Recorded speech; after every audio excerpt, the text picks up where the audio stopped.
Seperti apa ya contoh makhluk hidup itu? Tumbuhan merupakan contoh dari makhluk hidup. Bagaimana dengan meja, buku, dan gelas? Meja, buku, dan gelas termasuk golongan benda mati. Mereka bukan contoh makhluk hidup. Semua makhluk hidup memiliki ciri-ciri yang membedakan dirinya dengan benda mati. Apa saja ciri-ciri makhluk hidup itu? Yuk kita simak penjelasannya. Ciri-ciri makhluk hidup yang pertama adalah bergerak. Bergerak bisa diartikan sebagai makhluk hidup yang berubah posisi dari keadaan semula. Contoh bergerak yaitu ketika kita sedang menulis, melukis, atau bernyanyi. Pada hewan bisa kita amati pada ikan dan cicak. Cara bergerak ikan dan cicak tentu berbeda. Ikan bergerak atau berenang dalam air menggunakan sirip dan ekornya, dan cicak bergerak dengan cara merayap menggunakan kakinya. Bagaimana dengan tumbuhan? Tumbuhan juga mengalami pergerakan, contohnya pada tumbuhan Venus. Ketika seekor serangga hinggap di bagian tubuhnya, lalu ia bereaksi mengatupkan daunnya. Ciri yang kedua adalah bernafas.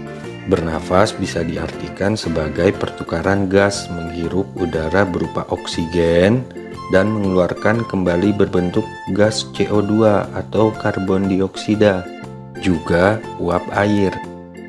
Pada manusia dan hewan, oksigen diperlukan untuk pembakaran makanan, menjadi energi dalam tubuh. Setiap makhluk hidup memiliki sistem pernafasan yang berbeda tergantung pada habitat atau tempat hidup dan jenis makhluk hidup tersebut. Contoh, pada hewan ikan, mereka bernapas menggunakan insang. Beda lagi dengan hewan amfibi yang dapat hidup di air dan di darat. Mereka memiliki dua alat pernafasan, yaitu bernafas dengan menggunakan kulit dan paru-paru. Contoh lainnya adalah pada hewan mamalia, yaitu hewan menyusui. Sapi dan jerapah misalnya, mereka bernafas hanya dengan paru-paru. Ciri yang ketiga adalah tumbuh. Tumbuh artinya perubahan yang terjadi pada makhluk hidup hanya pada bagian tubuhnya, menjadi besar atau tinggi. Contohnya pada manusia.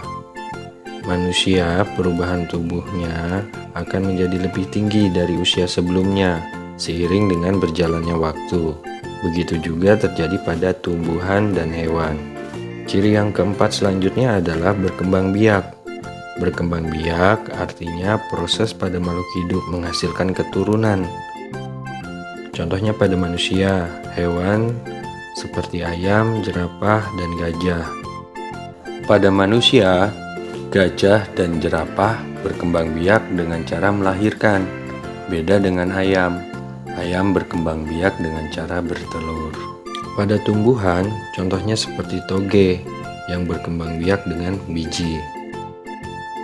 Ciri kelima dari makhluk hidup adalah membutuhkan makan dan minum, yaitu untuk mendapatkan energi atau kekuatan dalam melakukan aktivitas. Ciri berikutnya yang keenam adalah peka terhadap rangsangan. Artinya, makhluk hidup memberikan tanggapan ketika ada sesuatu dari luar datang. Contoh, ketika bola datang ke arah wajah kita, kita dengan seketika menutup mata kita. Contoh lain adalah hewan lintah yang dapat kita temukan pada areal persawahan. Lintah, jika terkena garam, tubuh lintah akan menggeliat karena diberi rangsangan berupa garam. Contoh pada tumbuhan adalah daun putri malu. Jika disentuh akan mengecilkan tulang daunnya. Nah, dari keenam ciri tadi merupakan ciri makhluk hidup yang kita bisa kenali di sekeliling kita. Semoga bermanfaat ya. Itu saja.